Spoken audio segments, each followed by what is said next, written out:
O Senhor esteja convosco. Proclamação do Evangelho de Jesus Cristo segundo Lucas. Glória a vós, Senhor. Naquele tempo, um mestre da lei se levantou e, querendo pôr Jesus em dificuldade, perguntou: Mestre, que devo fazer para receber em herança a vida eterna? Jesus lhe disse: O que está escrito na lei? Como leis?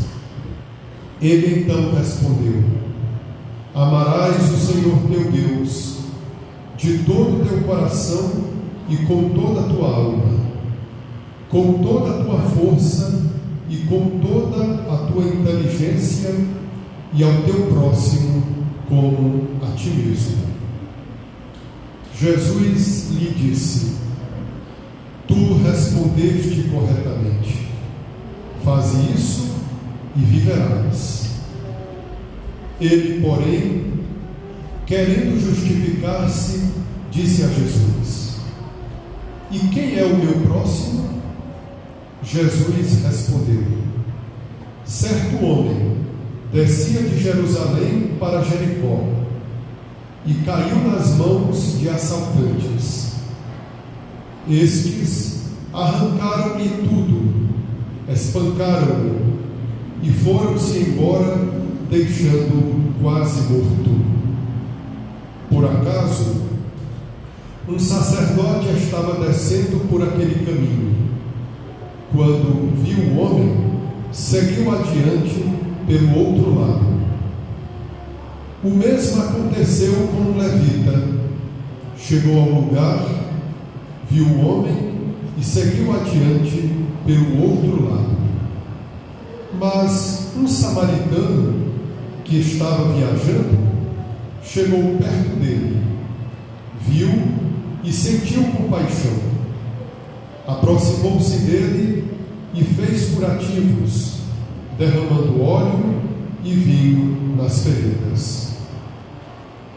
Depois colocou o homem em seu próprio animal e levou a uma pensão onde cuidou dele. No dia seguinte, pegou 2 moedas de prata e entregou-as ao dono da pensão, recomendando: Toma conta dele, quando eu voltar, vou pagar o que tiveres gasto a mais. E Jesus perguntou: Na tua opinião, qual dos 3 foi o próximo do homem que caiu nas mãos dos assaltantes? Ele respondeu: Aquele que usou de misericórdia para com ele. Então Jesus lhe disse: Vai e faze a mesma coisa. Palavra da salvação. Glória a vós, Senhor. Nossa Senhora de Nazaré, rogai por nós. São José, rogai por nós. São Domingos Sávio, Rogai por nós. Louvado seja nosso Senhor Jesus Cristo. Para sempre seja louvado e amado. Queridos irmãos e irmãs, um mestre da lei queria colocar nosso Senhor em dificuldades com uma pergunta: qual era o maior mandamento da lei? O que aquele homem que queria colocar Jesus numa sinuca de bico poderia fazer para poder entrar na vida eterna? Jesus, nosso Senhor, não costumava perder seu tempo com pessoas que queriam, na verdade, questionar Jesus sem necessidade. Mas vejam como nosso Senhor domina a situação. Realmente Jesus tinha uma autoridade espiritual impressionante. Então nosso Senhor devolve a pergunta para ele: está escrito na lei? Como leis? Aquele homem, então, agora não será ele quem vai controlar Jesus? Essa era a sua intenção?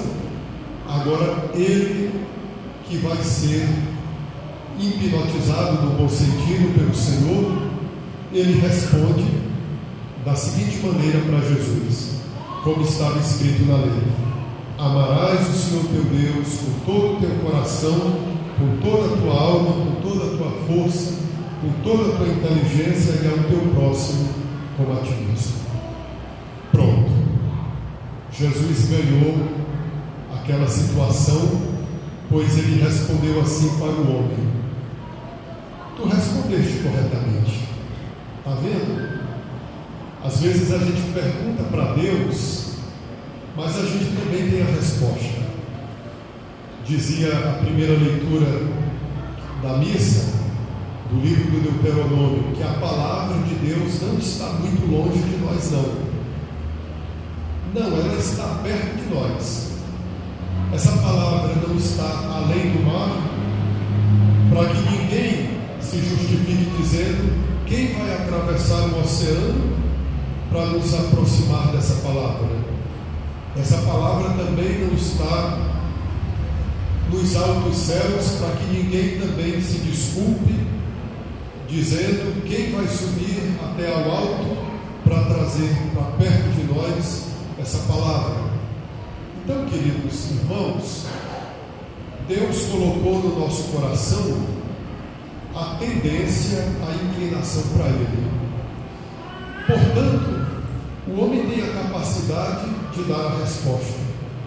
É o que Jesus disse então para aquele cidadão: tu respondeste corretamente, faze isso e viverás. Em outras palavras, não basta só saber, tem que praticar também o que nós confessamos pela nossa fé. Todos nós aqui temos, graças a Deus, muitas noções da fé. Agora peçamos a Deus também a capacidade de praticar aquilo que sabemos. Qual é o primeiro mandamento da lei de Deus? Qual é o terceiro mandamento da lei de Deus? Saber quais são os mandamentos e também praticá-los.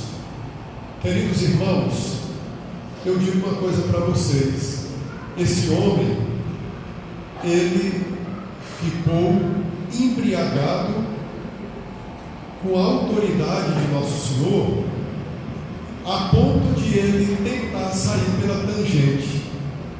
Em outras palavras, ele passou vergonha. Prestem bem atenção que no início do Evangelho é ele quem quer armar um laço para Nosso Senhor. O Evangelho começava dizendo que aquele homem queria colocar Jesus em dificuldades.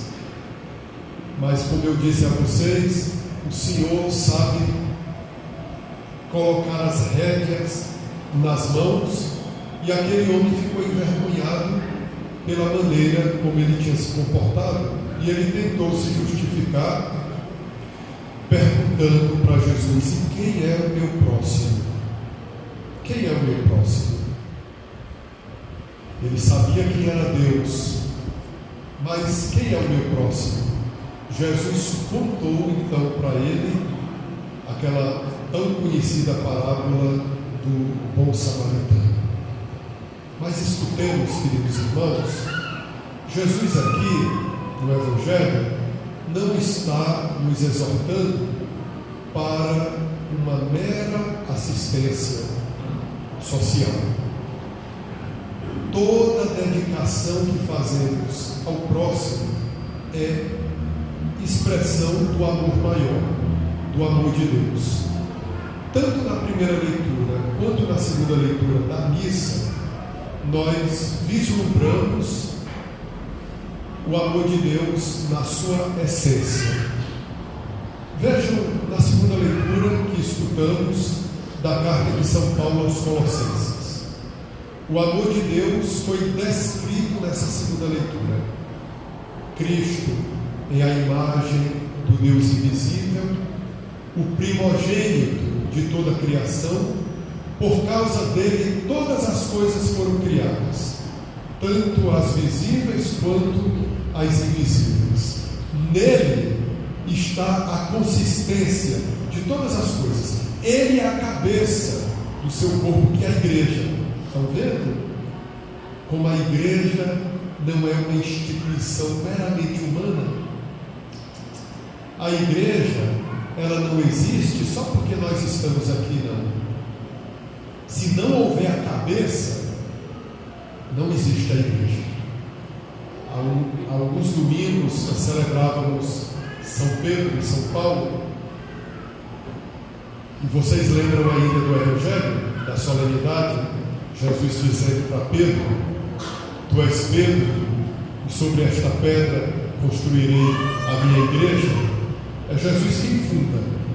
Só Deus pode fundar uma igreja. Homem nenhum pode. Por isso que somente a Igreja Católica goza dessa prerrogativa de ser igreja. Qualquer outra aglomeração de fiéis, ainda que se use o nome de Nosso Senhor e se denomine de uma comunidade cristã, mas não tem o título de igreja. Você pode até se dar, mas você, titularmente, quem goza dessa prerrogativa é a Santa Igreja Católica. Ele é a cabeça do corpo, isto é, da igreja. Ele é o princípio, o primogênito dentre os mortos. Nele, em Cristo, habita a plenitude da divindade. E Deus quis reconciliar por ele todos os seres, os que estão na terra e no céu, realizando a paz pelo sangue da sua cruz. Está aqui, meus irmãos, o amor por excelência, o amor de Deus. Como eu dizia para vocês, a dedicação aos pobres, ao próximo, é expressão desse amor por excelência. É por isso que nós realizamos muito mais do que uma simples caridade. Vejam que há também outras agremiações humanas que realizam trabalhos sociais, de caridade. No final do ano dão cestas básicas, etc. Mas será se essas agremiações humanas possuem também essa alma do amor de Deus, como na Santa Igreja Católica? Queridos irmãos e irmãs, então Nosso Senhor, aqui no Evangelho, não está exortando aquele homem a uma simples assistência caritativa. Vamos então entrar no núcleo, no miolo dessa parábola. Quem é o homem que desce de Jerusalém para Jericó e cai nas mãos de assaltantes? Queridos, aqui pode ser tanto Nosso Senhor quanto o gênero humano. Lembram que na segunda leitura Jesus é chamado de a imagem do Deus invisível? Quando Deus criou o homem, segundo o relato do livro do Gênesis, o homem também foi criado à imagem de Deus. Jesus, portanto, é o novo Adão. E vejam, a palavra não está muito distante de nós. Ela desceu do céu e veio aqui para a terra.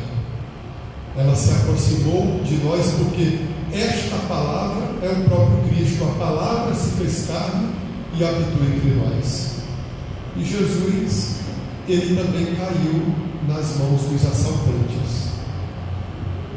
Olha o que o mundo fez com Cristo. Tem a imagem do Cristo crucificado aqui no altar. Olhemos bem para a imagem de Jesus pregado na cruz. Olha aí como nós, pecadores, agora nós nos penitenciamos por isso. No ato penitencial que cantamos agora há pouco, confesso a Deus por minha culpa, até o fim do mundo nós vamos chorar por essa barbaridade que cometemos. Nós não estávamos lá não, há 2000 anos. Nós não estávamos, mas o catecismo da Igreja Católica nos ensina que todos nós também somos culpados pela morte de Nosso Senhor, porque a sua crucifixão foi resultado da infidelidade, dos pecados dos homens. Portanto, queridos irmãos, nós choramos por termos maltratado, deixado o Filho de Deus nessa situação, mas Ele está na cruz por amor. Vejam, queridos irmãos, que também esse homem que desce de Jerusalém para Jericó é cada um de nós, representa também cada um de nós. Deus nos criou no estado de justiça, Ele nos criou em um estado de justiça original, Ele nos criou santos, mas nós, por causa da instigação do pai da mentira, o demônio, nós pervertemos a pureza que Deus nos deu. Queridos irmãos, e quem é que se compadece da situação na qual nós nos encontrávamos? O Filho de Deus, nosso Senhor Jesus Cristo. Na parábola contada por Jesus, quem é que se compadece daquele homem? Não foi nem o sacerdote e nem o levita.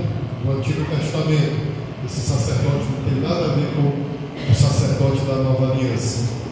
Quem se compadecerá daquele homem será o oponente seu, o samaritano, porque era judeu quem descia de Jerusalém para Jericó.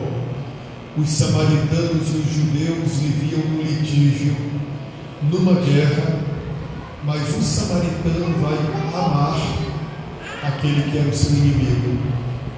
Aqui não vemos também a imagem do amor de Deus para conosco, porque Jesus nos amou quando nós ainda éramos os seus inimigos. Não tínhamos nada para dar para Ele, mas Ele nos amou mesmo assim. Olha como dizia aqui a parábola do Evangelho, que o samaritano derramou óleo e vinho nas feridas daquele homem que jazia quase morto. Óleo e vinho remetem os nossos sentidos aos sacramentos da igreja, ao batismo, à Eucaristia. É assim que as nossas feridas são curadas, pelos sacramentos. A Eucaristia combate o pecado se nós temos realmente disponibilidade para combater o pecado, o mal em nossas vidas. A confissão, o batismo são a água, ou melhor, o vinho e o óleo derramados nas feridas que contraímos pelo pecado. Interessante também aqui que o samaritano deixa o judeu numa pensão e diz assim para a pensão, né? Toma conta dele. Quando eu voltar, se tiver gastado dinheiro a mais, eu vou repor. Quem é essa pensão a qual Jesus nos confia? A Santa Igreja Católica. Ele partiu para o céu, embora ele continue no meio de nós de maneira espiritual, sacramental. Celebrávamos no fim da Páscoa o mistério da ascensão do Senhor aos céus, mas ele deixou a missão aqui neste mundo, a sua igreja. Ele disse à sua igreja pela última vez: ide pelo mundo inteiro e pregai o Evangelho a toda criatura. Batizem as pessoas, ensinem as pessoas aquilo que eu ensinei para vocês. Já são 2000 anos que a igreja cumpre esse mandato do Senhor, mas a igreja precisou também ser fortalecida pelo Espírito Santo. Por isso, depois da ascensão vem Pentecostes, porque a igreja precisa também do Espírito para ela não se desanimar ao longo da vida, ao longo dessa caminhada. Então, queridos irmãos, o Senhor se ausenta, embora presente, embora nós não vejamos, Ele está com a sua igreja, mas nós vivemos como nesta sensação de uma ausência do Senhor, mas Ele nos deixou em boas mãos, nesta bela pensão que é a igreja. E quando o Senhor voltar, Ele completará esse trabalho que Ele confiou à sua igreja. Por isso que a igreja é o prolongamento da obra do Senhor. O Senhor continua a salvar por meio da sua igreja. Por meio da sua santa igreja, Ele continua a operar as mesmas obras que Ele operou há 2000 anos. Curas, exorcismos, sobretudo, queridos irmãos, os frutos da cruz. O que é a Santa Missa? Senão a presença do Calvário. O que é a Santa Missa, senão a memória do sacrifício de Nosso Senhor? Se não fosse a Santa Igreja, tudo teria ficado no passado. Mas a Igreja só faz o que faz porque ela tem como cabeça o Cristo. O nosso corpo não recebe os comandos da cabeça. Então a Igreja, ela é as mãos e os pés de nosso Senhor Jesus Cristo.